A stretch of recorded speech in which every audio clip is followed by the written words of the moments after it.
നമസ്കാരം. റിവ്യൂകളും റിട്ടുകളുമായി ഇന്ന് സുപ്രീം കോടതിയിലെത്തിയത് 65 ഹർജികൾ. കോടതി ഇതിൽ 10 ഹർജികളിൽ വാദം കേട്ടത് 3.5 മണിക്കൂറെടുത്ത്. ശബരിമലയിൽ ഭരണഘടനാ ബെഞ്ചിന്റെ വിധി പിഴച്ചെന്ന വാദവുമായാണ് NSSന്റെ അഭിഭാഷകൻ കെ പരാശരൻ എത്തിയത്. തൊട്ടുകൂടായ്മയെ വിധിയിൽ നിർവചിച്ച രീതി തെറ്റാണെന്ന് പരാശരൻ പറഞ്ഞപ്പോൾ പട്ടികജാതി പട്ടികവർഗത്തിൽപ്പെട്ട യുവതിയാണ് അവിടെ വന്നതെങ്കിൽ അവരുടെ വികാരം എന്തെന്ന് ആലോചിച്ചിട്ടുണ്ടോ എന്ന മറുചോദ്യം എറിഞ്ഞു ജസ്റ്റിസ് നരിമാൻ. ശുദ്ധിക്രിയ കൊണ്ട് ഭരണഘടനയുടെ ഹൃദയത്തിന് മുറിവേറ്റെന്നായിരുന്നു ബിന്ദുവിനും കനകദുർഗയ്ക്കും വേണ്ടി ഹാജരായ ഇന്ദിരാ ജയസിംഗിന്റെ വാദം. സർക്കാരിനും ദേവസ്വം ബോർഡിനും വാദത്തിന് 1.5 മണിക്കൂറാണ് കോടതി സമയം നൽകിയത്. അടിക്കടി നിലപാട് മാറ്റുന്നുവെന്ന ചീത്തപ്പേര് ഏതായാലും ദേവസ്വം ബോർഡ് മാറ്റി. ആചാരം മൗലികാവകാശങ്ങൾക്ക് വിധേയമാണെന്ന് സർക്കാരിന് വേണ്ടി വാദിച്ച ജയദീപ് ഗുപ്ത പറഞ്ഞപ്പോൾ ആർത്തവമില്ലെങ്കിൽ മനുഷ്യകുലം തന്നെയില്ലെന്ന കുറച്ചുകൂടി ശക്തമായ നിലപാടുമായി ദേവസ്വം ബോർഡ് എത്തുകയായിരുന്നു. ഏതായാലും ബാക്കി വാദം എഴുതി നൽകാൻ 7 ദിവസമാണ് കോടതി നൽകിയിരിക്കുന്നത്. ഇതിനിടയിൽ കുംഭമാസ പൂജകൾക്കായി ശബരിമല നട തുറക്കാനിരിക്കുന്നു. സർക്കാരും ബോർഡും ഭക്തർക്കൊപ്പമല്ല എന്ന പ്രതികരണവുമായി പന്തളം രാജകുടുംബവും BJPയും രംഗത്തെത്തുകയാണ്. 12-ന് ശബരിമലയിൽ സംഘർഷങ്ങൾ ആവർത്തിക്കും. സൂപ്പർ പ്രൈം ടൈം ഇന്ന് ചോദിക്കുന്ന ഒറ്റ ചോദ്യം ഇതാണ്: കോടതിയിൽ കാത്തിരിക്കുന്നത് എന്ത്? CPM സംസ്ഥാന സെക്രട്ടേറിയറ്റ് അംഗം MB Govindan, Congress general secretary Jyothikumar Chamakkala, Sabarimala Dharmasena പ്രതിനിധി രാഹുൽ ഈശ്വർ, പുനഃപരിശോധനാ ഹർജി പരിശോധിക്കരുതെന്ന ആവശ്യവുമായി കോടതിയിലെത്തിയ ബിന്ദു എന്നിവർ ചർച്ചയിൽ.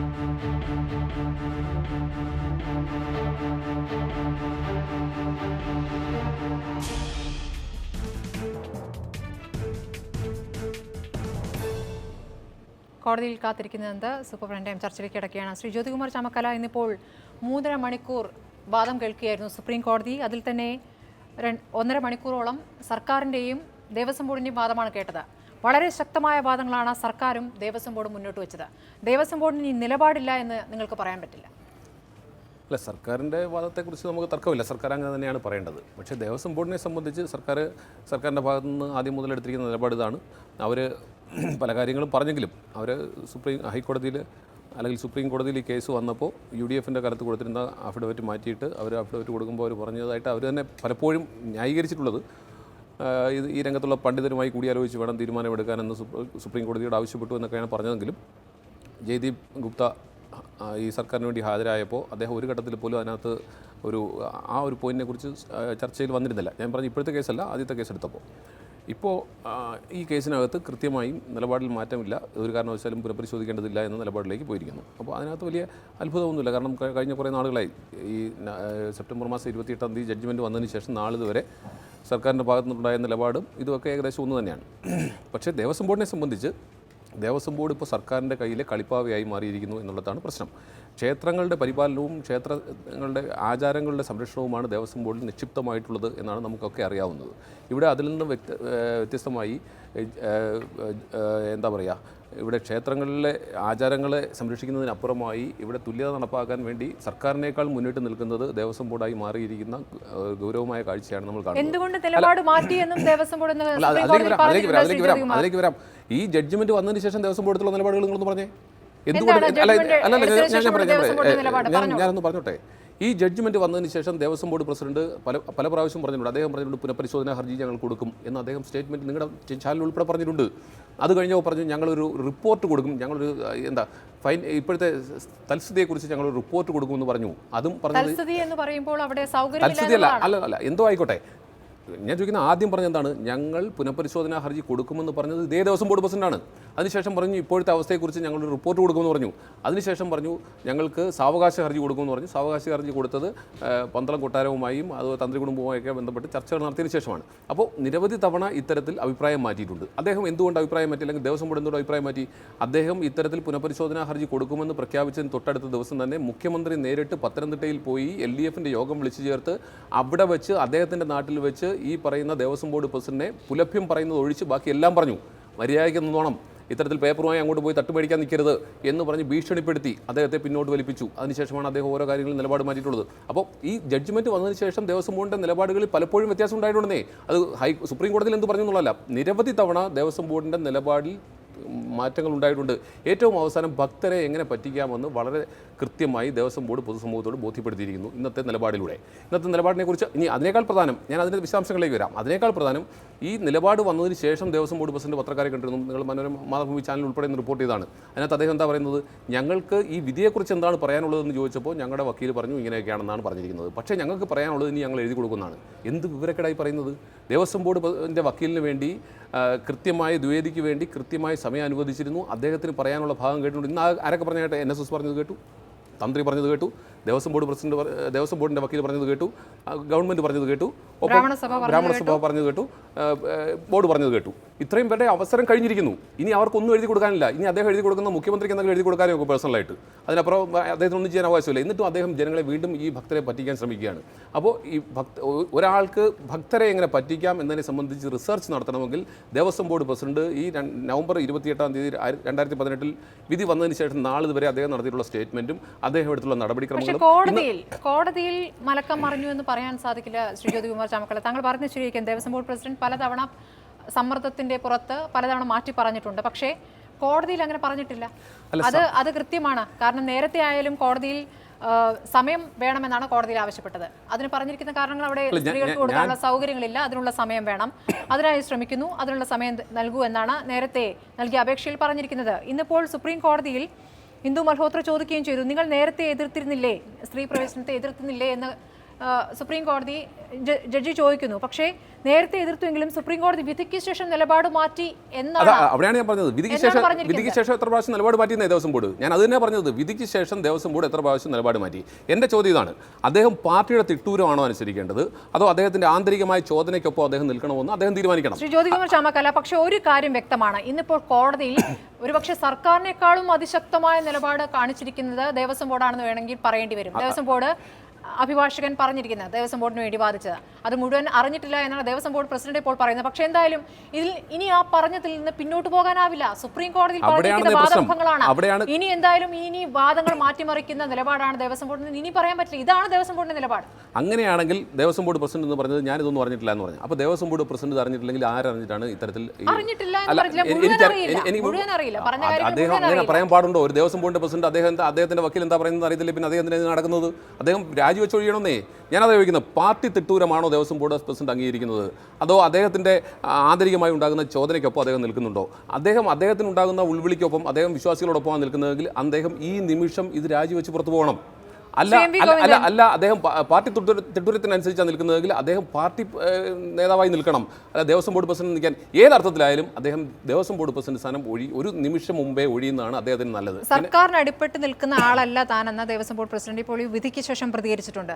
അപ്പോഴും ഇന്ന് കോടതിയിലെ വാദമുഖങ്ങൾക്ക് ശേഷം കോടതിയിൽ പറഞ്ഞിരിക്കുന്ന അതിശക്തമായ വാദങ്ങളുണ്ടല്ലോ, ആർത്തവമില്ലെങ്കിൽ മനുഷ്യകുലമില്ല എന്നുള്ള രീതിയിലുള്ള കാര്യങ്ങളൊക്കെ പറഞ്ഞിരിക്കുന്നു.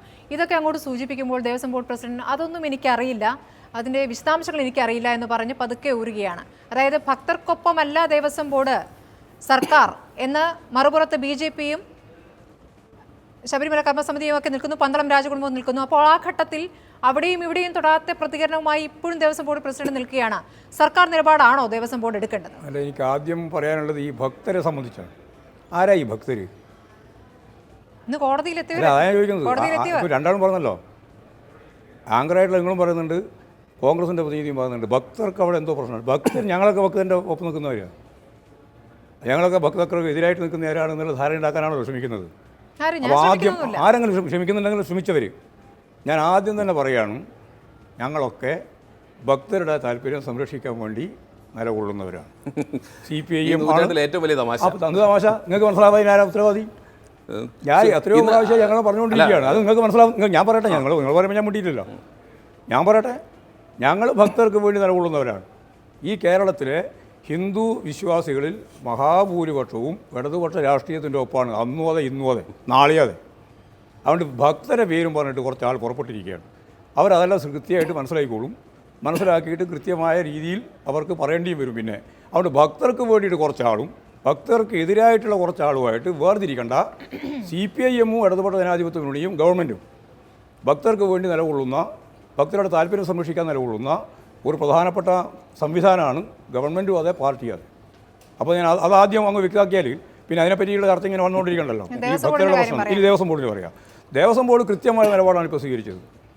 ദേവസ്വം ബോർഡ് സ്വീകരിച്ചത് ദേവസ്വം ബോർഡ് പറഞ്ഞു, ഞങ്ങൾ ചോദിച്ചല്ലോ, ജഡ്ജി തന്നെ ചോദിച്ചപ്പോൾ കൃത്യമായിട്ട് മറുപടിയും പറഞ്ഞല്ലോ, അത് നിങ്ങൾ തന്നെ പറഞ്ഞല്ലോ.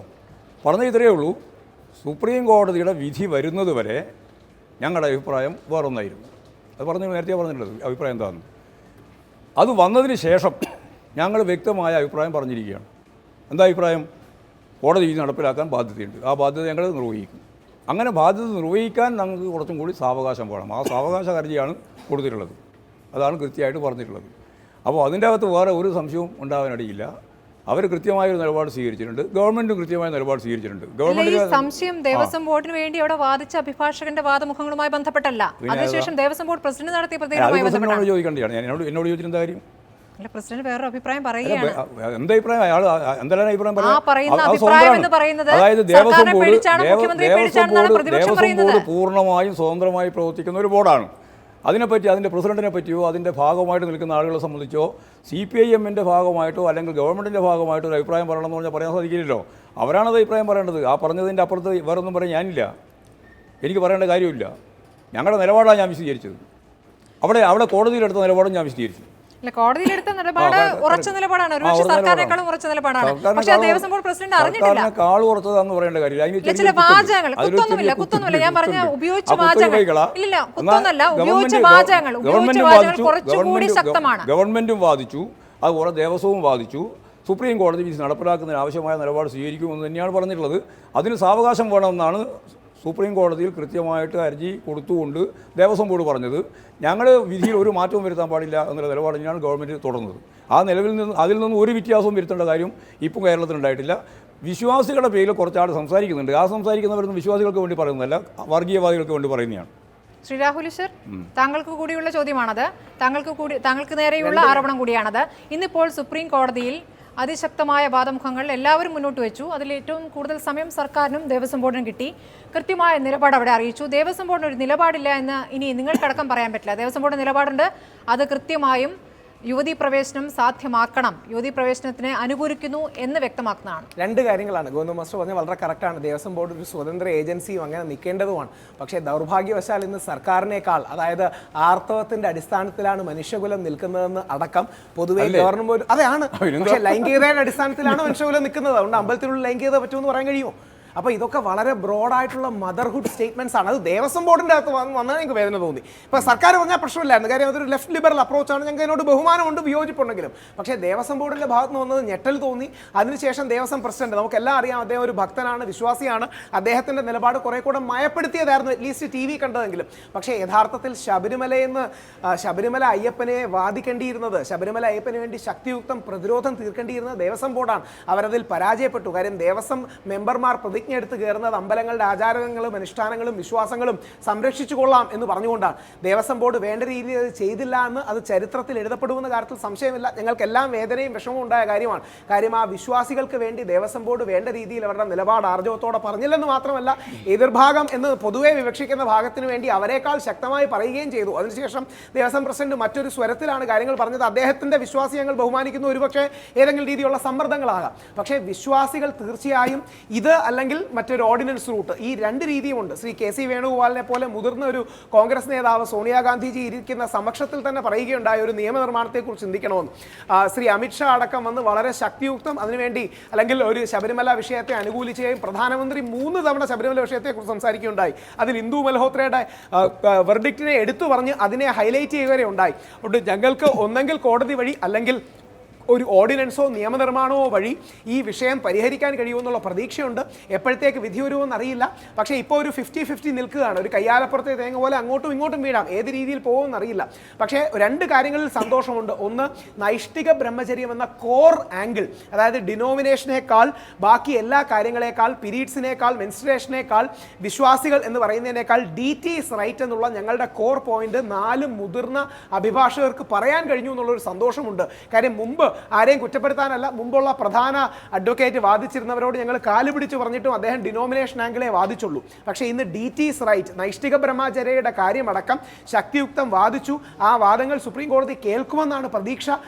കേട്ടില്ലെങ്കിൽ ഒരുപക്ഷെ നമുക്ക് അഞ്ചംഗ ബെഞ്ചിന്റെ വിധിയാണ് ഒരുപക്ഷെ.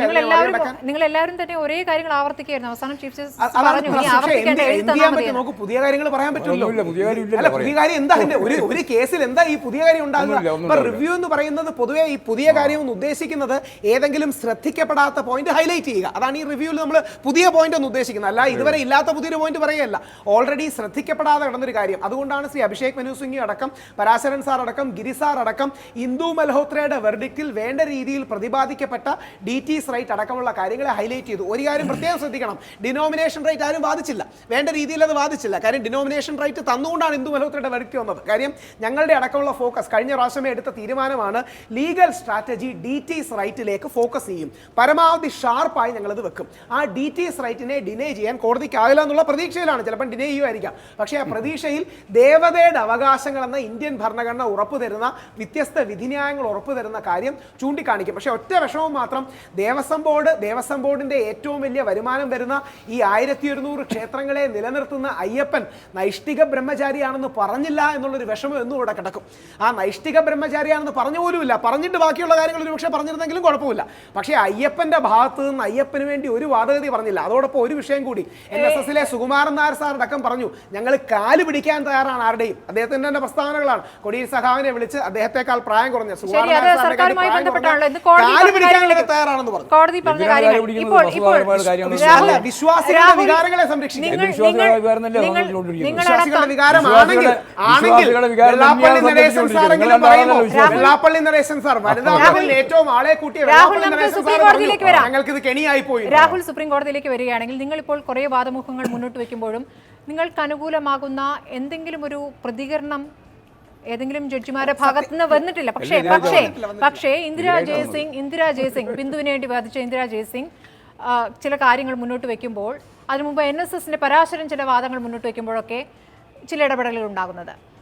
ശ്രീമതി ബിന്ദു, അത് എത്രത്തോളം നിങ്ങൾക്ക് പ്രതീക്ഷ നൽകുന്ന കാര്യമാണ്? ഇപ്പോൾ ഇന്ദിരാ ജയസിംഗ് വളരെ ശക്തമായി തന്നെ താങ്കൾ അടക്കമുള്ളവർക്ക് വേണ്ടി വാദിച്ചു. ബിന്ദുവിൻ്റെ അമ്മയ്ക്ക് വധഭീഷണിയുണ്ടെന്ന കാര്യം പറഞ്ഞു.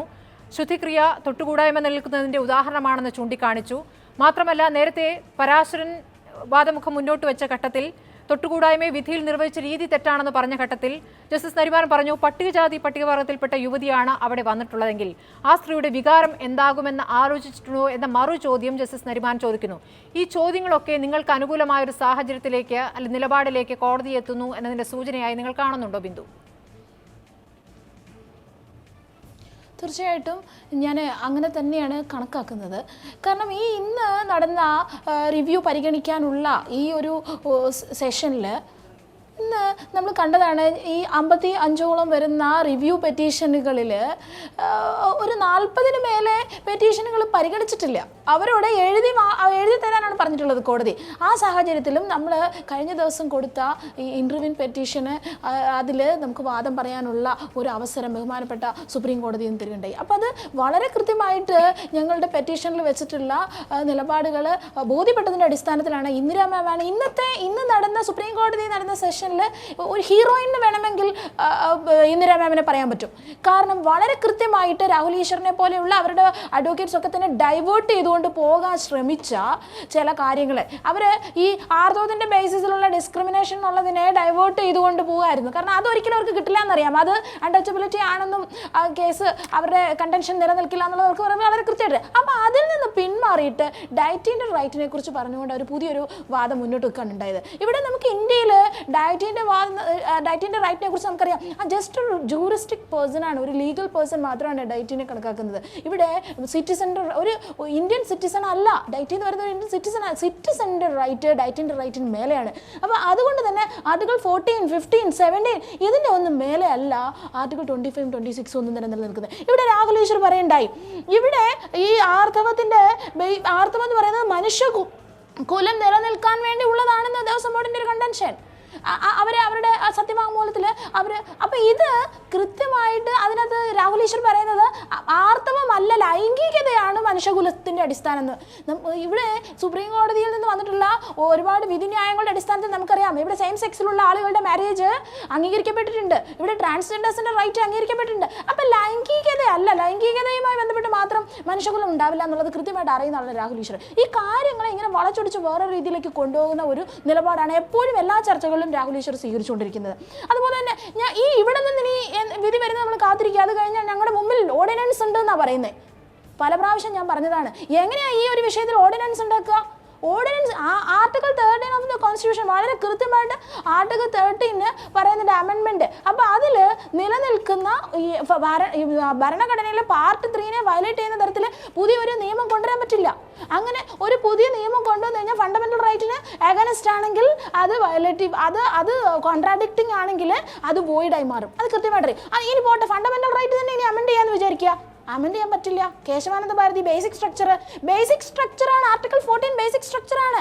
ബേസിക് സ്ട്രക്ചർ ആയിട്ടുള്ള ഒരു കാര്യത്തിൽ കോൺസ്റ്റിറ്റ്യൂഷനിൽ പോലും അമെൻമെന്റ് കൊണ്ടുവരാൻ പറ്റത്തില്ല. അപ്പോൾ ഭരണഘടനാപരമായിട്ട് പാർലമെന്റിന് നിയമം ഉണ്ടാക്കാൻ അവകാശമില്ലാത്ത ഒരു കാര്യത്തിൽ ഓർഡിനൻസ് ഉണ്ടാക്കാൻ പറ്റില്ല. അത് കൃത്യമായി അറിയുന്ന ആളുകളാണ് ഇവരൊക്കെ തന്നെ. അപ്പോൾ ഇല്ലാത്ത കുറേ കാര്യങ്ങൾ തട്ടിപ്പുകൾ പറഞ്ഞുകൊണ്ട് നമ്മൾ മുന്നോട്ട് വരുന്ന ഒരു സാഹചര്യമാണ്. അപ്പോൾ കോടതിയിൽ ഇന്ന് വളരെ കൃത്യമായിട്ട് നമുക്ക് മനസ്സിലായി, കോടതിയിൽ റിവ്യൂവുമായി ബന്ധപ്പെട്ടുകൊണ്ട് യാതൊരു കാര്യങ്ങളും ഒരു റിവ്യൂ നിൽക്കണമെങ്കിൽ പറയേണ്ടുന്ന യാതൊരു ഗ്രൗണ്ട്സും ഇവർ റൈസ് ചെയ്തിട്ടില്ല. പുതിയ വേറെ കുറേ കണ്ടൻഷൻസ് ആണ് ഇവരുടെ ഭാഗത്ത് നിന്ന് വന്നിട്ടുള്ളത്. അപ്പോൾ ഇതിനെങ്ങനെ ഡൈവേർട്ട് ചെയ്തുകൊണ്ട് പോകാൻ ശ്രമിക്കുന്ന ഒരു സാഹചര്യത്തിലാണ് വളരെ കൃത്യമായിട്ട് ദേവസ്വം ബോർഡ് എൻ്റെ ഒരു നിലപാടിനെ ഞാൻ സ്വീകരിക്കുകയാണ്, പോസിറ്റീവായിട്ട് കണക്കാക്കുകയാണ്. കാരണം ദേവസ്വം ബോർഡ് ഒരു സ്റ്റാറ്റ്യൂട്ടറി ബോഡിയാണ്. ഒരു സ്റ്റാറ്റ്യൂട്ടറി ബോഡി ഇവിടുത്തെ നിയമവാഴ്ച അംഗീകരിക്കുന്ന ഇന്ത്യ പോലെയുള്ള രാജ്യത്ത് നിയമങ്ങൾ അനുസരിക്കാൻ ബാധ്യസ്ഥരാണ്. സുപ്രീം കോടതിയുടെ വിധി അംഗീകരിക്കാൻ ബാധ്യസ്ഥരാണ്. തന്ത്രി അടക്കമുള്ളവരെ സുപ്രീം കോടതിയുടെ വിധി എടുക്കാൻ ബാധ്യസ്ഥരാണ്. അപ്പോൾ ഈ സുപ്രീം കോടതിയുടെ വിധി അംഗീകരിക്കാൻ അനുസരിക്കാൻ ബാധ്യതയുള്ള തന്ത്രി എന്താ ചെയ്തത്? ഇവിടെ ശുദ്ധിക്രിയ നടത്തുക ചെയ്തത്. അപ്പോൾ ശുദ്ധിക്രിയ നടത്തിയത് കണ്ടംപ്റ്റ് ഓഫ് കോർട്ടാണ്, വളരെ കൃത്യമായിട്ട് കണ്ടംപ്റ്റ് ആണ്. അപ്പോൾ ഇവിടെ പറയുന്നത് നേരത്തെയും താങ്കൾ സുപ്രീം കോടതിയെ സമീപിച്ചിരുന്നല്ലോ. അന്ന് പക്ഷേ ആ ഹർജി കോടതി പരിഗണിച്ചില്ലല്ലോ, തള്ളുകയല്ലേ ചെയ്തത്. ഇന്നിപ്പോൾ ശുദ്ധിക്രിയയുമായി ബന്ധപ്പെട്ട വാദമുഖങ്ങൾ നിങ്ങൾ മുന്നോട്ട് വയ്ക്കുന്നുണ്ട്. ഈ സമയത്ത് പരിഗണിക്കുന്നില്ല എന്ന് മാത്രമേ അന്ന് പറഞ്ഞിരുന്നു. അന്ന് റിജക്ട് ചെയ്തിട്ടില്ല, നമ്മുടെ ക്ലെയിം റിജക്ട് ചെയ്തിട്ടില്ല. നിങ്ങൾ ഈ റിവ്യൂ പെറ്റീഷന് കൂടെ ആ കാര്യം പരിഗണിക്കണമെന്ന് പറയുമ്പോൾ അപ്പോഴും കോടതി അനുവദിച്ചില്ല. അത്തരത്തിലാണ് ബിന്ദു, റിവ്യൂ പെറ്റീഷന്റെ കൂടെ ആ കാര്യം പരിഗണിക്കണമെന്ന് പറഞ്ഞപ്പോൾ അതും കോടതി അനുവദിച്ചില്ല. അന്ന് പറയാൻ അനുവദിച്ചില്ല എന്നുള്ളത് നിലനിൽക്കുന്നില്ല. അന്ന് പറയാനുള്ളത് അനുവദിച്ചില്ല, അന്ന് നിൽക്കുന്നില്ല. കാരണം ഇന്ന് അനുവദിച്ചിട്ടുണ്ട്. അപ്പോൾ അതുകൊണ്ട് നമ്മൾ അതിനെക്കുറിച്ച് പറഞ്ഞിട്ട് കാര്യമില്ല. മാത്രമല്ല ഇവിടെ ഇവർ പറയുന്നത് ജാതിയുടെ അടിസ്ഥാനത്തിലുള്ള അൺടച്ചബിലിറ്റി ഇവിടെ നടന്നിട്ടില്ല എന്ന് പറയും. ഞാൻ പറയുന്നത് രണ്ട് തരത്തിലുള്ള അൺടച്ചബിലിറ്റി ഇവിടെ നടന്നിട്ടുണ്ട്. ജാതിയുടെ ബേസിലുള്ള അൺടച്ചബിലിറ്റി നടന്നിട്ടുണ്ട്, അതുപോലെ തന്നെ സ്ത്രീ എന്നുള്ള രീതിയിലുള്ള അൺടച്ചബിലിറ്റി ഇവിടെ പ്രാക്ടീസ് ചെയ്തിട്ടുണ്ട്. ഇവിടെ കൃത്യമായിട്ട് ആർട്ടിക്കിൾ 17 ജാതി മാത്രമല്ല പറയുന്നത്, ജാതിയുടെ ബേസിസിലുള്ള അൺടച്ചബിലിറ്റിയെ കുറിച്ച് മാത്രമല്ല ആർട്ടിക്കിൾ 17 പറയുന്നത്. ഏത് തരത്തിൽ അൺടച്ചബിലിറ്റി പ്രാക്ടീസ് ചെയ്താലും അത് പ്രൊഹിബിറ്റ് ചെയ്തതാണ്. അപ്പം ഇതിനകത്ത് സ്ത്രീ എന്നുള്ള രീതിയിൽ എന്നെ പ്രൊഹിബിറ്റ് ചെയ്തിട്ടുണ്ട്. പിന്നെ ഇവർ പറയുന്ന അപ്പോൾ ഈ അൺടച്ചബിലിറ്റിയിൽ വരും എന്നുള്ളതിനകത്ത് യാതൊരു തർക്കവുമില്ല. പിന്നെ ഇവർ പറയുന്നത് ഇവിടുത്തെ വിശ്വാസി സമൂഹത്തിൻ്റെ ഇത് മാനിച്ചിട്ടില്ല, വികാരം മാനിച്ചിട്ടില്ല. ആന്തരികമായ ചോദന അനുസരിച്ച് നിൽക്കേണ്ട ആളാണ് പത്മകുമാർ എന്നാണ് പറയുന്നത്. ഇതെങ്ങനെ ആന്തരികമായ ചോദ്യം അനുസരിച്ചിട്ട് വേണമെങ്കിൽ അവിടുന്ന് രാജിവെച്ചിട്ട് പോയി നിൽക്കട്ടെ. ഒരു ദേവസ്വം ബോർഡിന്റെ ഒരു സ്റ്റാറ്റ്യൂട്ടറി ബോഡിയുടെ ഉത്തരവാദിത്തപ്പെട്ട പൊസിഷനിലിരിക്കുന്ന ഒരാൾ ആന്തരിക ചോദനയ്ക്ക് അനുസരിച്ച് പ്രവർത്തിക്കേണ്ട ആളല്ല. വളരെ തെറ്റായിട്ടുള്ള കാഴ്ചപ്പാടാണ് ജനങ്ങൾക്ക് മുമ്പിലേക്ക് ഉത്തരവാദിത്തപ്പെട്ട ആളുകൾ എന്ന് പറയുന്ന ആളുകൾ വെക്കുന്നത്. വളരെ ദയനീയമാണ്. ദേവസ്വം ബോർഡ് ഭക്തരുടെ നിലപാടല്ല പ്രകടിപ്പിക്കുന്നത് എന്നാണ് പ്രതിപക്ഷം പറഞ്ഞിട്ടുള്ളത്. ഭക്തരുടെ നിലപാടിനൊപ്പമല്ല എന്നാണ് BJP ആയാലും കോൺഗ്രസ് ആയാലും പറയുന്നത്. ഭക്തരെന്ന് പറയുന്നത് ആരാണ്? ഇവിടെ തെരുവിൽ കലാപം നടത്തിയവരാണോ ഭക്തര്? തെരുവിൽ കലാപം നടത്തുകയും ഈ പറയുന്ന ഇരുമുടിക്കെട്ടിൽ കരിങ്കൽ കഷ്ണങ്ങളും തേങ്ങയും വെച്ച് ഭക്തരെ ബാക്കിയുള്ള സ്ത്രീകളെ കടക്കാൻ ഈ സുപ്രീം കോടതി വിധിയുടെ അടിസ്ഥാനത്തിൽ കടക്കാൻ ശ്രമിച്ച സ്ത്രീകളുടെ തല എറിഞ്ഞു പൊട്ടിക്കാൻ നിൽക്കുന്ന ആളുകളെ മാത്രമാണോ ഇവർ ഭക്തന്മാരെ കണക്കാക്കുന്നത്? ഇതിന് പുറത്ത് ഒരുപാട് വിശ്വാസികളുണ്ട്. ആയിരക്കണക്കിന് ആളുകളെ പോകാൻ സ്ത്രീകളെ രജിസ്റ്റർ ചെയ്തിട്ട് നിൽക്കുന്ന ഒരുപാട് സ്ത്രീകളുണ്ട്. ഞങ്ങൾ ശബരിമലയിൽ ഈ ഭക്തന്മാരുടെ ഇടയിലൂടെ പോയെ, ഇവരാരും നമ്മളെ ആക്രമിച്ചിട്ടില്ല. അപ്പോൾ ഇവർ പറയാത്ത പിന്നെ ഇവർ പറഞ്ഞു വളരെ കൃത്യമായിട്ട് മനസ്സിലാവും. ഇവരൊക്കെ ഈ പറയുന്ന ആളുകളൊക്കെ തന്നെ ആഹ്വാനം ചെയ്തു, നിങ്ങൾ കാണിക്കയിടരുത്, ശബരിമലയിലേക്ക് നിങ്ങൾ ദക്ഷിണ വെക്കരുത്, കാണിക്കയിടരുതെന്ന് പറഞ്ഞു. അപ്പോൾ ആ കാണിക്ക ഇടരുതെന്ന് ഇവർ ആഹ്വാനം ചെയ്തിട്ടുണ്ടെങ്കിൽ അപ്പോൾ പിന്നെ ഈ പറയുന്ന ആളുകളുടെ കാശ് ഇവിടെ വന്നിട്ടില്ലല്ലോ. അവരുടെ നമ്മൾ യോജിക്കുന്നില്ല ബിന്ദു. പക്ഷേ അപ്പോഴും ഇവിടെ ഭക്തർ ആരാണ് ഭക്തർ എന്ന ചോദ്യം ചോദിക്കുമ്പോൾ ഭക്തരുടെ എണ്ണവും അവിടെ എത്തിയ വനിതകളുടെ എണ്ണവും തമ്മിലൊരു താരതമ്യം നടത്തുമ്പോൾ അവിടെ വരാൻ സാധിക്കുന്നില്ല എന്നുള്ള യാഥാർത്ഥ്യം അവിടെ നിലനിൽക്കുന്നു. അപ്പോഴും സർക്കാർ തെറ്റായ കണക്കുകൾ നൽകിയിരുന്നു എന്നുള്ള കാര്യം കൂടിയില്ലേ സർക്കാർ ആദ്യം പറഞ്ഞ കണക്ക് എന്താണ്, പിന്നീട് മാറ്റി പറഞ്ഞ എന്താണ്, ഏറ്റവും ഒടുവിലത്തെ കണക്ക് എന്താണ്? ഇപ്പോൾ ഈ കണക്കുകളിലൊക്കെ ഇങ്ങനെ മാറ്റി മാറ്റി പറയുന്നത് എത്രത്തോളം സർക്കാരിന്റെ വിശ്വാസ്യതയെ ബാധിക്കുന്നുണ്ട് എന്നുള്ള പ്രശ്നം കൂടെ നിൽക്കുന്നില്ലേ ബിന്ദു? അതിവിടെ ഒരു ക്വസ്റ്റ്യൻ ആയിട്ട് വരുന്നതില്ല.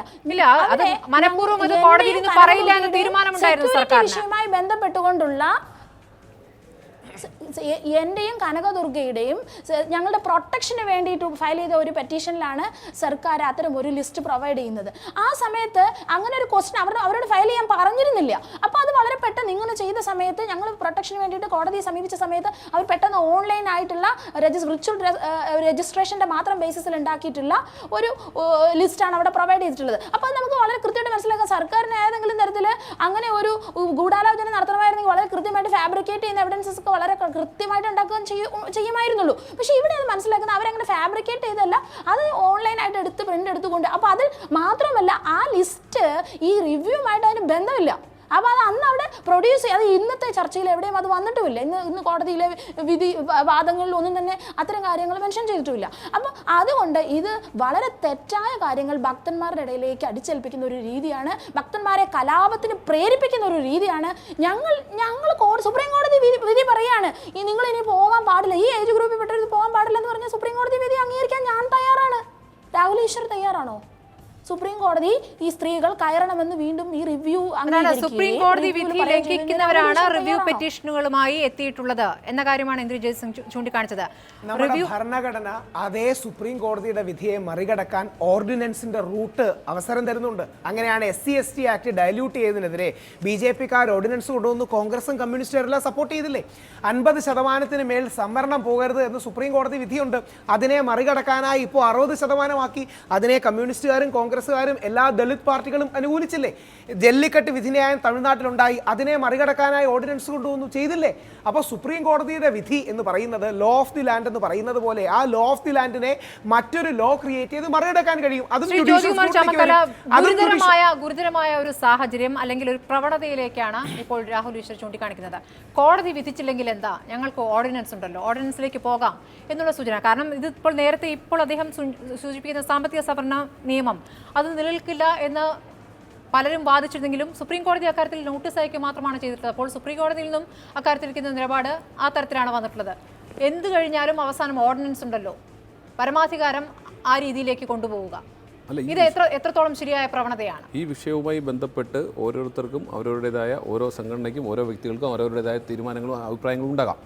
പക്ഷേ കോൺഗ്രസിനെ സംബന്ധിച്ച് ഞാൻ രാഹുൽ ഈശ്വറിൻ്റെ അഭിപ്രായത്തിന് എസ് വെക്കാനോ നോ വെക്കാനോ അല്ല ഞാൻ ഇവിടെ വന്നിരിക്കുന്നത്. എന്നെ സംബന്ധിച്ച് കോൺഗ്രസിൻ്റെ അഭിപ്രായം പറയാനാണ് വന്നിരിക്കുന്നത്, കോൺഗ്രസ് പാർട്ടിയുടെ അഭിപ്രായം പറയാനാണ് വന്നിരിക്കുന്നത്. ഞാനിവിടെ ഈ വിഷയവുമായി ബന്ധപ്പെട്ട് ശ്രീ ഗോവിന്ദൻ മാഷ് പറഞ്ഞ 1-2 കാര്യങ്ങൾക്ക് മാത്രം മറുപടി പറയാനാണ് ആഗ്രഹിക്കുന്നത്. അദ്ദേഹം ഞാൻ അങ്ങോട്ട് പറയാമെന്നേ, അങ്ങ് തഞ്ചപ്പെടും. വിശ്വാസികളുടെ ലിസ്റ്റ് അല്ല, വിശ്വാസികളുടെ പേര് ടിക്ക് ചെയ്ത് കൊടുക്കുന്നത് AK സെന്ററിൽ നല്ലല്ലോ, അല്ല AK സെന്ററിൽ നല്ലല്ലോ. ഞാൻ പറഞ്ഞോട്ടെ, അങ്ങ് സംസാരിച്ചപ്പോൾ ഞാൻ സംസാരിച്ചില്ലല്ലോ, ഞാൻ സംസാരിച്ചിട്ടെ. അങ്ങേക്ക് മെയ് മാസത്തിൽ ബോധ്യമാകും, മെയ് മാസത്തിൽ ബോധ്യമാകും. വോട്ട് ചോദിക്കാൻ ചെല്ലുമ്പോൾ വിശ്വാസികൾ ചൂലുമായി പുറത്തു നിൽക്കുമ്പോൾ മനസ്സിലാവും യഥാർത്ഥ വിശ്വാസികൾ ആരാണെന്ന്. അങ്ങേക്ക് ബോധ്യമാകും, അത് ഒരു സംശയവും വേണ്ട. ഇനി അങ്ങ് ഞാൻ സംസാരിക്കണേ, ഇനി ഇപ്പോഴും മനസ്സിലാവും, ചെന്നാൽ മതി, ഒന്ന് ഭാരത സന്ദർശനത്തിന് ചെന്നാൽ മതി, ബോധ്യപ്പെടും. ഇനി നിങ്ങൾ പറഞ്ഞു പിന്നെ എന്താ പറയുന്നത്, വർഗീയവാദികളാണെന്ന്. ഇവിടെ ഈ സംസ്ഥാനത്തെ ഹിന്ദു സഹോദരന്മാരുടെയോ മുസ്ലിം സഹോദരന്മാരുടെയോ ക്രിസ്ത്യൻ സഹോദരന്മാരെ ആരുടെയെങ്കിലും ആചാരവുമായി ബന്ധപ്പെട്ട് ഒരു അഭിപ്രായം പറഞ്ഞതിന്റെ പേരിൽ അങ്ങയുടെ പാർട്ടി എന്നെ വർഗീയവാദിയാക്കുന്നെങ്കിൽ ആ പട്ടം ഏറ്റെടുക്കാൻ ഞാൻ തയ്യാറാണ്.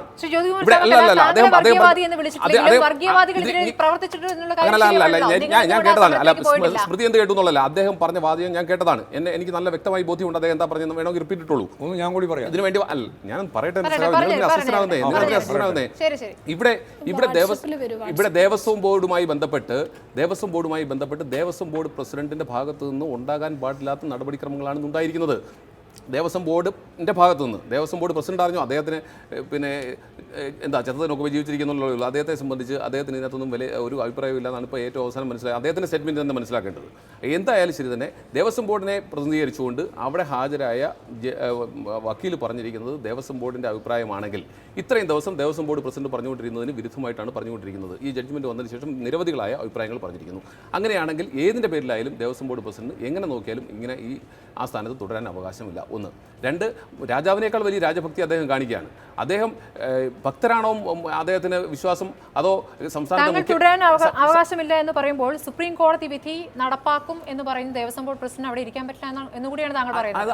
അങ്ങനെ തെറ്റിദ്ധരിപ്പിക്കേണ്ട. ഇവിടെ കൃത്യമാണ് കാര്യങ്ങൾ. ദേവസ്വം ബോർഡിന്റെ കൺസെപ്റ്റ് എന്താണ്? ദേവസ്വം ബോർഡിന്റെ കൺസെപ്റ്റ് ആ ദേവസ്വം ബോർഡിന്റെ ആസ്തി വകകൾ പരിപാലിക്കുകയും അതുപോലെ തന്നെ അവിടുത്തെ വിശ്വാസങ്ങൾ നടപ്പിലാക്കുകയും ചെയ്യുക എന്നുള്ളതാണ്. അതിനകത്ത് ഒരു തർക്കവുമില്ല. അത് തന്നെയാണ് അവർ പിന്നെ അതിന് നിങ്ങൾ അതിൻ്റെ ഭരണഘടനയും മറ്റു കാര്യങ്ങൾ നോക്കൂ. ഇനി ഇതിനകത്ത് വളരെ വ്യക്തമായി പറയേണ്ടത് എന്താണ്? അവിടെ ദേവസ്വം ബോർഡ് ഭക്തരോടൊപ്പം നിൽക്കണമോ അതോ ഇവിടെ നവോത്ഥാനവുമായി ഇറങ്ങണോ? അങ്ങനെയാണെങ്കിൽ നിങ്ങൾ എന്തിനാണ് ശ്രീ വെള്ളാപ്പള്ളി നടേശനെ തിരക്കി പോയ ദേവസ്വം ബോർഡ് ബസ്സിനെ അത് ചെയർമാനാക്കിയാൽ പോരായിരുന്നോ? വേറൊന്നും തിരക്കി പോകണ്ടായിരുന്നല്ലോ, അദ്ദേഹത്തിന് ചെയർമാനാക്കാമായിരുന്നല്ലോ. അപ്പോൾ അവിടെയാണ് പ്രശ്നം. ഇവിടെ ഉരുണ്ട് കളിച്ച് കോടതിയുടെ മുമ്പിലെത്തിയപ്പോൾ അവിടെ കാര്യങ്ങൾ പറയേണ്ടി വന്നു. അവിടെ കാര്യങ്ങൾ പറയേണ്ടി വന്നപ്പോൾ മുഖ്യമന്ത്രിയുടെ അഭിപ്രായത്തിന് വിരുദ്ധമായി പറഞ്ഞാൽ അദ്ദേഹത്തിന് ഏതാനും മാസങ്ങൾ കൂടിയേ ഉള്ളൂ, അദ്ദേഹം അത് വേണ്ടെന്ന് വെക്കാമായിരുന്നു അദ്ദേഹത്തിന്. പക്ഷേ അദ്ദേഹത്തിന് മുഖ്യമന്ത്രിയെ പ്രീതിപ്പെടുത്തേണ്ടി വന്നു. അവിടെ മുഖ്യമന്ത്രി എന്ന് പറയുന്ന ഏകാധിപതിക്ക് വേണ്ടി മാത്രം ഈ ദേവസ്വം ബോർഡ് അവിടെ മുട്ടുമടക്കി സാഷ്ടാംഗം പ്രണമിച്ചുകൊണ്ട് സുപ്രീം കോടതിയിൽ പോയി നിൽക്കേണ്ടി വരുന്ന ദയനീയമായ സാഹചര്യമാണ് കേരളത്തിലെ ഭക്തർ കാണുന്നത്. അപ്പോൾ അദ്ദേഹം വീണ്ടും ചോദിക്കും ഭക്തരാരാണെന്ന്. ആ ഭക്തരാരാണെന്ന് അങ്ങേക്ക് മെയ് മാസത്തിൽ ബോധ്യമാകും, വളരെ വ്യക്തമായി ബോധ്യമാകും, ഒരു സംശയവും വേണ്ട. ശ്രീ എം വി ഗോവിന്ദൻ മറുപടി പറയാം. ഞാൻ ആദ്യം തന്നെ പറഞ്ഞത് ഒന്നുകൂടി ആവർത്തിക്കാം. ആദ്യത്തെ കാര്യം, ഒന്ന് ഈ ഭക്തർക്ക് വേണ്ടിയിട്ട് വാദിക്കുന്ന, എൻ്റെ അപ്പുറവും ഇപ്പുറവും ഇരിക്കുന്ന രണ്ടാളും വാദിക്കുന്നത് ഭക്തർക്ക് വേണ്ടിയിട്ടാണ്. ഞാൻ അവരോട് ഈ രണ്ടുപേരും യഥാർത്ഥത്തിൽ കപട ഭക്തിയുടെ പേരുപയോഗിച്ചുകൊണ്ടാണ് ശരിയായ വിശ്വാസിക്കെതിരായിട്ടുള്ള കടന്നാക്രമണം നടത്തുന്നത്. അത് ഞാൻ വീണ്ടും ആവർത്തിക്കുകയാണ്. വർഗീയവാദ നിലപാടുകൾ ക്രിമിനൽ സംവിധാനത്തിൻ്റെ ഭാഗമായിട്ട് സന്നിധാനത്തിൽ പോലും കയറി പ്രശ്നം ഉണ്ടാക്കി എന്നുള്ളത് പറഞ്ഞാണല്ലോ ഒരു പ്രാവശ്യം. ഈശ്വരനെ ഞാൻ ഉൾപ്പെടെ ഇരിക്കുന്ന ഒരു ചർച്ച തന്നെ പറഞ്ഞാണ്. ഞങ്ങൾ അവിടെ എല്ലാ പരിപാടികളും നിർത്തിവെക്കുന്നതിന് വേണ്ടിയിട്ടുള്ള പരിപാടികൾ ആസൂത്രണം ചെയ്തതാണ്, കുറച്ച് ആളുകൾ ചേർന്നിട്ട് എന്ന് പറഞ്ഞാണ്. യുവതീ പ്രവേശത്തെ എതിർക്കുന്നവർ മുഴുവൻ ആക്രമണകാരികളാണ് എന്ന നിലപാടുണ്ടോ? ഞാൻ പറഞ്ഞ് പൂർത്തിയാകുമ്പോഴേക്കും അത് വ്യക്തമാവും. എന്ന് പറഞ്ഞാൽ അപ്പുറവും ഇപ്പുറവും നിന്നിട്ട് വർഗീയവാദ നിലപാടുകൾ ഉയർത്തിപ്പിടിച്ച് തീവ്ര വലതുപക്ഷത്തിൻ്റെ ഒപ്പവും അതുപോലെ തന്നെ അതിൻ്റെ അത്ര ഇല്ലാത്ത ഒരു മൃദു ഹിന്ദുത്വ നിലപാട് സ്വീകരിച്ചുകൊണ്ട് കോൺഗ്രസും, തീവ്ര ഹിന്ദുത്വത്തിൻ്റെ ഭാഗമായിട്ട് RSSും BJPയും വിശ്വാസികളുടെ പേര് പറഞ്ഞുകൊണ്ടാണ് ഈ കാലവും കലാപവും കുഴപ്പം മുഴുവൻ ഉണ്ടാക്കിയിട്ടുള്ളത്. പക്ഷേ അവിടെ ഒരു കുഴപ്പവും പ്രശ്നമില്ലാണ്ട് പരിഹരിച്ച് മുന്നോട്ടേക്ക് പോകാൻ ഗവൺമെൻറ് സാധിച്ചിട്ടുണ്ട്. എല്ലാവരും സമ്മതിച്ചിട്ടുള്ളതാണത്. ഇവിടെ പ്രശ്നം ദേവസ്വം ബോർഡ് നിലപാട് സ്വീകരിച്ചു. ദേവസ്വം ബോർഡ് നിലപാട് സ്വീകരിച്ചത് എന്താ? ദേവസ്വം ബോർഡ് പറഞ്ഞു ഞങ്ങൾക്ക് സാവകാശം വേണം. അതിന്റെ ഭാഗമായിട്ട് ഹർജി കൊടുത്തു. അല്ല, അത് കോടതിയിൽ പറഞ്ഞത്. കോടതി മാത്രമല്ല പുറത്തും പറഞ്ഞു. മാറ്റിയിട്ടൊന്നും പറഞ്ഞില്ല, കൃത്യമായിട്ട് പറഞ്ഞു. ഞാൻ പറഞ്ഞു കേൾക്ക്, സാവകാശം വേണം എന്ന് പറഞ്ഞ അടിസ്ഥാനപ്പെടുത്തിയിട്ട് ഹർജി കൊടുത്തു. ആ ഹർജിയുടെ മേലെ ദേവസ്വം ബോർഡ് കൃത്യമായിട്ടുള്ള വാദം ഉന്നയിച്ചു. ആ വാദം ഉന്നയിച്ചപ്പോൾ ഗവൺമെൻറ് ഉന്നയിച്ചതിനേക്കാളും ശക്തിയായിട്ട് വാദിച്ചു എന്ന് നിങ്ങൾ തന്നെ പറയുന്ന നിലയുണ്ടായി. ഏതായാലും ഈശ്വർ അത് തന്നെ പറഞ്ഞു. അപ്പോൾ സ്വാഭാവികമായിട്ടും ദേവസ്വം ബോർഡിൻ്റെ വാദം ഭരണഘടനാപരമായിട്ട് അതുപോലെ സുപ്രീം കോടതിയുടെ വിധിക്ക് അടിസ്ഥാനപ്പെടുത്തിയിട്ട് ഇപ്പോൾ വന്നിരിക്കുകയാണ്. അത് സ്വാഭാവികമായിട്ട് വിശ്വാസികൾക്കെതിരാണ് എന്ന് വ്യാഖ്യാനിക്കുന്നത് എങ്ങനെയാണ്? അതെനിക്ക് മനസ്സിലാവാതെ. വിശ്വാസികൾക്കെതിരായിട്ടാണ് ദേവസ്വം ബോർഡ് നിന്നത്. ദേവസ്വം ബോർഡിൻ്റെ ഏറ്റവും ഫലപ്രദമായിട്ടുള്ളൊരു പണി എന്ന് പറയുന്നത് ഈ വിശ്വാസികളെയും ആചാരങ്ങളെയും സംരക്ഷിക്കലാണ്. ആചാരം എന്ന് പറയുന്നത് 1991 ജസ്റ്റിസ് പരിപൂർണൻ്റെ വിധിയാണോ ആചാരം? ഞാൻ ചോദിക്കട്ടെ, വിധിയാണോ ആചാരം? സുപ്രീം കോടതിയുടെ വിധി അങ്ങനെയാണെങ്കിൽ 28-ാം തീയതി മുതൽ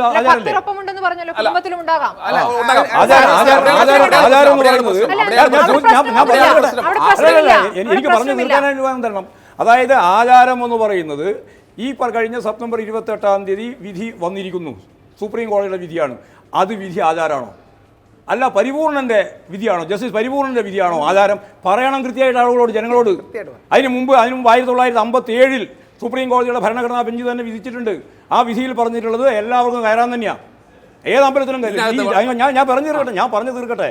ഈ ഇന്ത്യയിലെ എല്ലാ ക്ഷേത്രങ്ങളിലേക്കും സ്ത്രീ പുരുഷ വ്യത്യാസമില്ലാതെ അതുപോലെ തന്നെ വയസ്സിൻ്റെ വ്യത്യാസമില്ലാതെ മുഴുവൻ ആളുകൾക്കും ക്ഷേത്രത്തിലേക്ക് പ്രവേശിക്കാമെന്ന് 1957 നവംബറിൽ പ്രഖ്യാപിച്ച 5 അംഗ ഭരണഘടനാ ബെഞ്ച് കൃത്യമായിട്ട് പറഞ്ഞിട്ടുണ്ട്.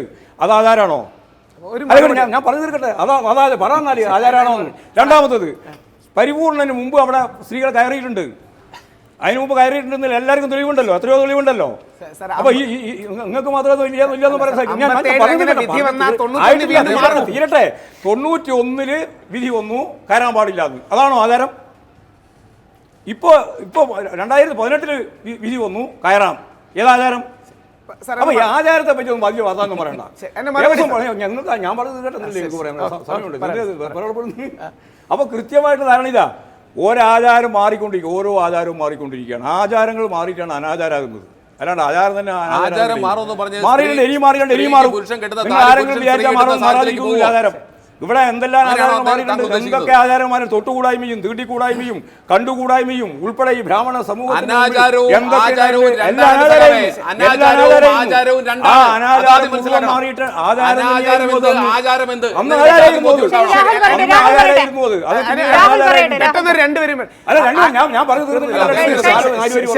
അതായത് ആചാരം എന്നുള്ളത് തന്നെയാണ് പിന്നീട് അനാചാരമായിട്ട് മാറിയത്.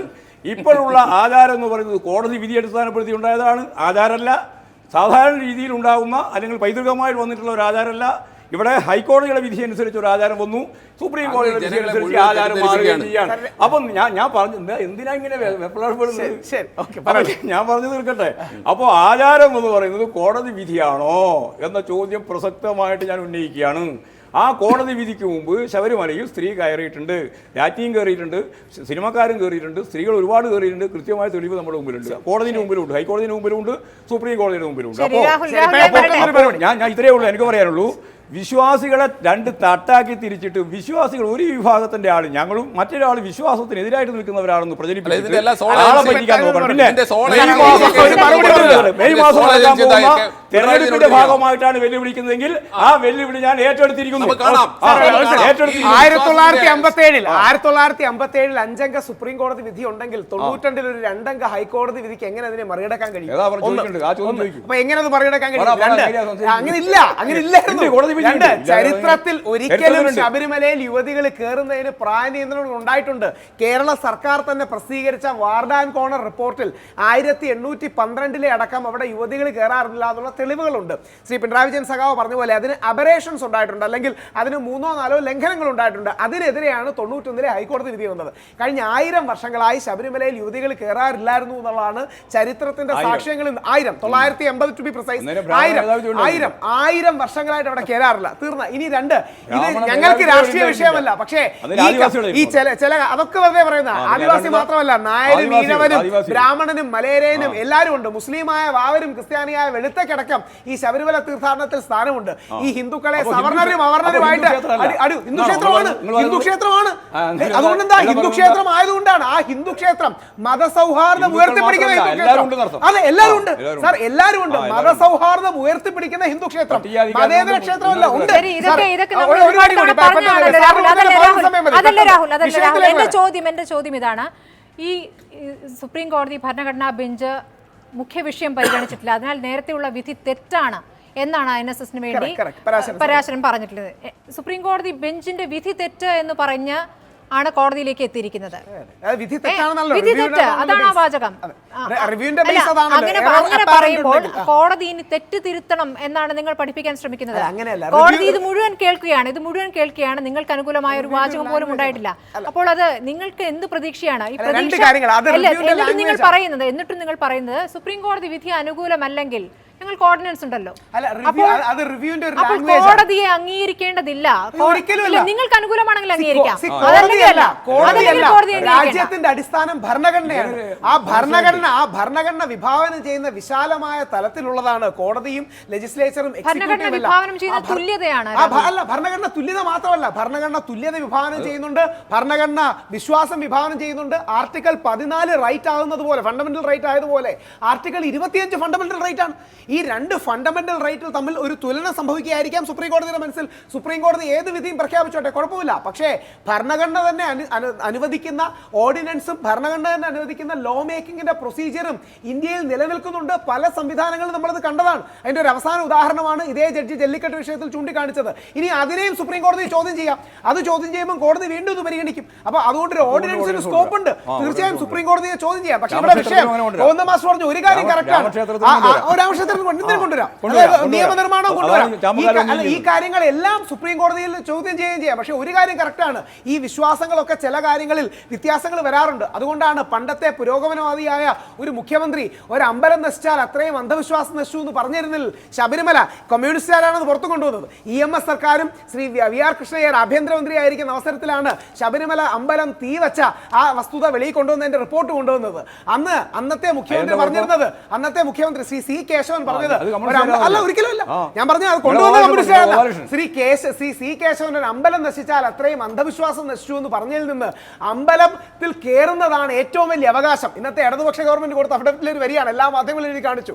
അമ്പലത്തിൽ കയറുന്നതാണ് ഏറ്റവും വലിയ അവകാശം എന്ന് പറയുന്നതും ദേവസ്വം മന്ത്രിക്ക് ഗുരുവായൂരിൽ പോയി തൊഴുന്നതിന് വിശദീകരണം ചോദിച്ചതിൽ നിന്ന് ക്ഷേത്രത്തിൽ എല്ലാവരും കയറണമെന്നും ജീവൻ പണയം വെച്ച് ക്ഷേത്രത്തിൽ കയറാൻ പഴയ നക്സൽ എന്ന് സ്വയം സമ്മതിക്കുന്ന ശ്രീമതി ബിന്ദു അടക്കമുള്ള ആൾക്കാർ വരുന്നത് ഈശ്വരവിശ്വാസത്തിന്റെ വിജയമാണ്, ദൈവവിശ്വാസത്തിന്റെ വിജയമാണ്, വൈരുദ്ധ്യാത്മക ഭൗതികവാദത്തിന്റെയും പരാജയമാണ്. അതുകൊണ്ട് ഈ നിരീശ്വരവാദികളെല്ലാം ഈശ്വരവിശ്വാസത്തിലേക്ക് വരുന്നതിനെ ഞങ്ങൾ സ്വാഗതം ചെയ്യുന്നു. പക്ഷേ സുപ്രീം കോടതിയിലടക്കം പോരാടി ജയിക്കാൻ വിശ്വാസിയല്ലാതായിരുന്ന ബിന്ദുവിനെ വിശ്വാസിയാക്കിയിരിക്കുന്നു.